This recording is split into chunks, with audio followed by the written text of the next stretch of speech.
waa sheeko run ah oo dhiigga iyo dhuuxa ku shubmaayo marka aad dhegaysanayso. Ilmadana haysan maysid oo maxaalba ilmaha haysataa oo hinbay indhuhu ku casaanayaane. haddaba waxba yaanan hadal idinku daalinayna, sheekadu waxay u dhacaysaa sida tan.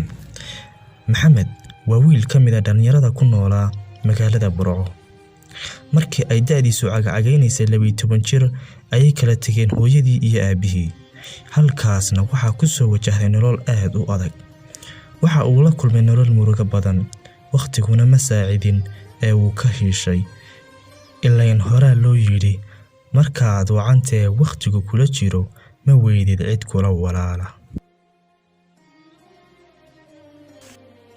cid garab gasha oo hiil iyo hoo hagar la'aana u geysataa ma jirin. hirdanka nolosha keligii ayaa la halgamayay oo hadba mawjad kale u sii dhiibaysay. ninka raggiisa waa kii ku feekacee, waa kii mar uun tashadee go'aan buu ku gaadhay, wuxuuna qalbiga iyo quluubta u sheegay in uu iskaga hayaamo kabtan ay kadeedka iyo kacaakufka nololeed ku keligaysteen.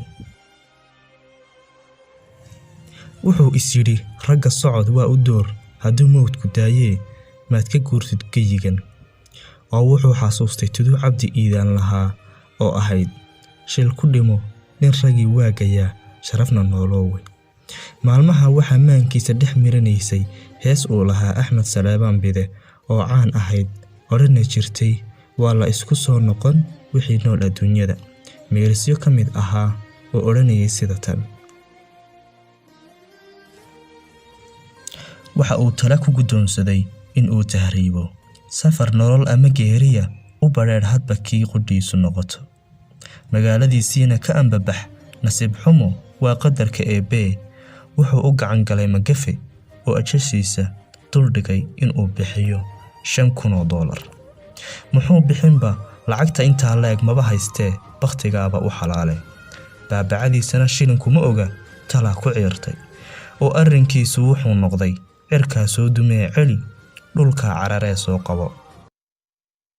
ceelna uma qodna, cidina uma maqna, isagoo wax uu sameeyo garan la oo uu dhulkan uu dul socdo ka sarreeya, cirkana uu u dhow yahay haddana uu ka dheer yahay, ayaa qalbigiisa waxaa ku soo dhacday Nasra Cabdi. Nasra waa tuma. Nasra waa inan ay isku dugsi ahaayeen. xagga nolosha waayihii adkaa ee Maxamed waxba ma ay dhaamin oo labadii cishe ugu dambeysay dugsiga way u lugaysay kadib markii loo waayay lacag ay bas ku raacdo.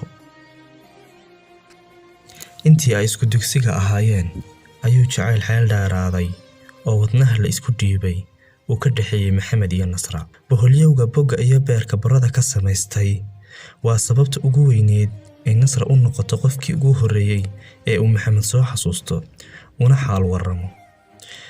Maxamed oo ooyaya ayaa habeen Arbacaa bishii Abriil 2014 soo wacay Nasra oo markaa uu dhamaysay deeqista weel lagu casheeyay.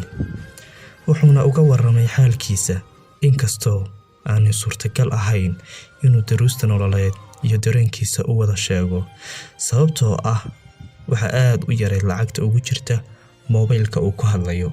wuxuuse u sheegay in laga rabo lacag dhan $5,000 isla markaana aanu haysan cid kale oo ka bixisa. Nasri waxay ka qoratay moobil ay si joogto ah ugala soo hadli karto, isna u sheeg lana ballan in habeen dambe xilligan oo kale ay soo wada hadlaan.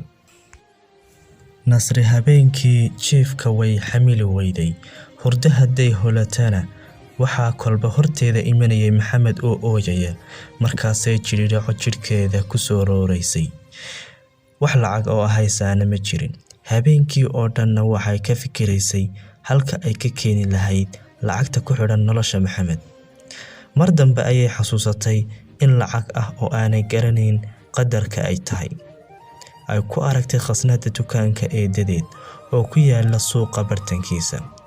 subaxnimadii habeenkaas waxay eedadeed u sheegtay in ay dugsiga ka baaqan doonto maadaama la fasaxay fasalkeedii, iyada oo ujeedadeedu ay tahay sidii ay u tagi lahayd dukaanka ay lacagtu taallo. Nasri waxay quraacda u qaaday Cabdi Cali oo habeenkii ilaalinayay dukaanka, waxayna fursad yar ku heshay meeshii lacagtu ku jirtay. gacanta markii ay gelisay khasnadii waxay kala soo baxday wixii ku jirayba si degdeg ah ayay ula soo baxday xitaa Cabdi Macsalaama may odhan iyada oo aan ka fikirin waxa kaga iman kara lacagta ay qaadatay ayay Maxamed la hadashay waqti ilaa 12 saacadood ka horeeya kii ay ballansanaayeen waxayna markii ugu horeysay uu moobilka ka qabtay ku bilowday Maxamed xageen lacagta kugu soo diraa Maxamed oo faraxsan ayaa u sheegay waxayna u dirtay $8,000 oo ka badan lacagtii ay baahidiisu ahayd waxayna u sii raacisay inta kalena kaga gudub badda oo doon ku raac Nasra gurigii ay ku noolayd may tagin ilaa ay uga dirtay lacagtii maalintii labaad ay gurigii tagtay waxay diyaar u ahayd xaalad kasta oo ay kala kulanto markii la weydiiyay halka ay lacagtii geysay way dafirtay laakiin 3 maalmood oo jirdil loo geystay kadib waxay qiratay inay iyadu lacagtii qaadatay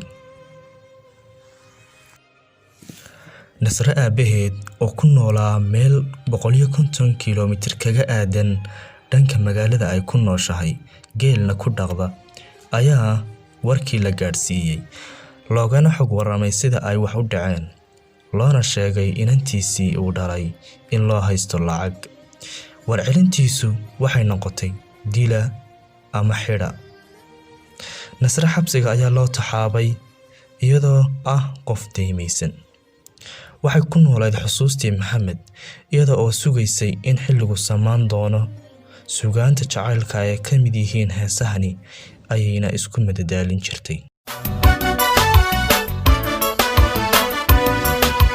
عديد غريبنا وحاري دباتيو قلال صددنا قلال صددنا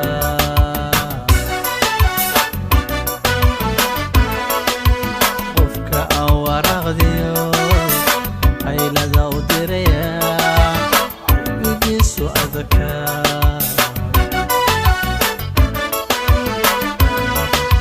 قرنتك جعلكي قيسي علمي بدلي ليلة نغبي قدقي أنا إيقو قدولي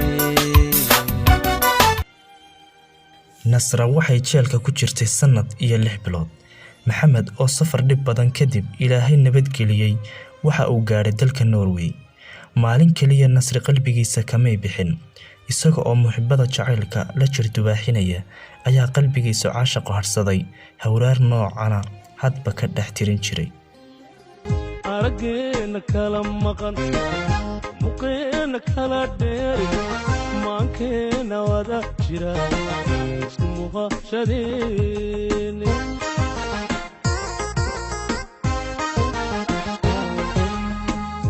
damala dhabbay noqon inka faalka soo baxay milagiyo dabayshuna ma meerta weeya